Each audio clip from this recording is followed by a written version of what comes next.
Thai soup কার কার পছন্দ বলুন তো। থাই স্যুপ কিন্তু আমার পরিবারের সবার পছন্দ, তাই মাঝে মাঝে আমি থাই স্যুপ বানিয়ে থাকি।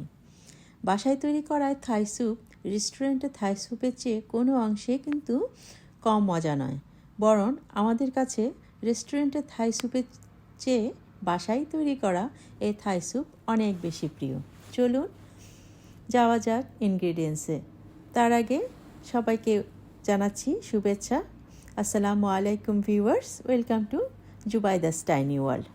আজকে নতুন একটা ভিডিও নিয়ে এসেছি। ভিডিওটি ভালো লাগলে লাইক, শেয়ার, কমেন্টস এবং ফলো দিবেন।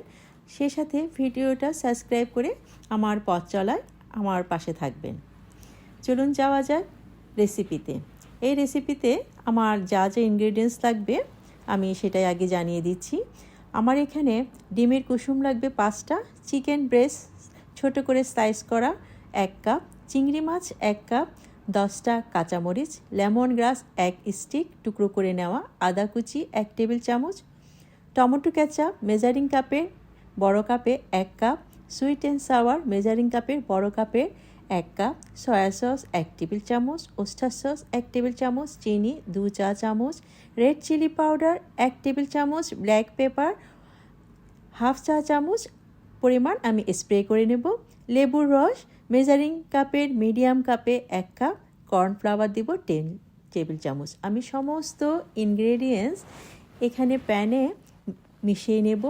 তারপর একটা চামচ দিয়ে ভালো করে সমস্ত ইনগ্রেডিয়েন্টস ভালোভাবে মাখিয়ে নেব, যাতে করে এখানে কোনো বাবলস কিংবা লাম্পস না থাকে, যাতে করে সমস্ত ইনগ্রেডিয়েন্টস এবং বিশেষ করে কর্নফ্লাওয়ারটা যেন সসের সাথে একদম ভালো করে ব্লেন্ড হয়ে যায়। এরপরে আমি এখানে অ্যাড করব পানি দেব আপনার বড় মগে করে 2 মগ পরিমাণ। এরপরে আর কিছুই করার থাকবে না, জাস্ট আপনি চুলো জ্বালিয়ে দিবেন। 2-3 বার বয়েল হওয়ার পরে আমি স্যুপটা নামিয়ে নেব।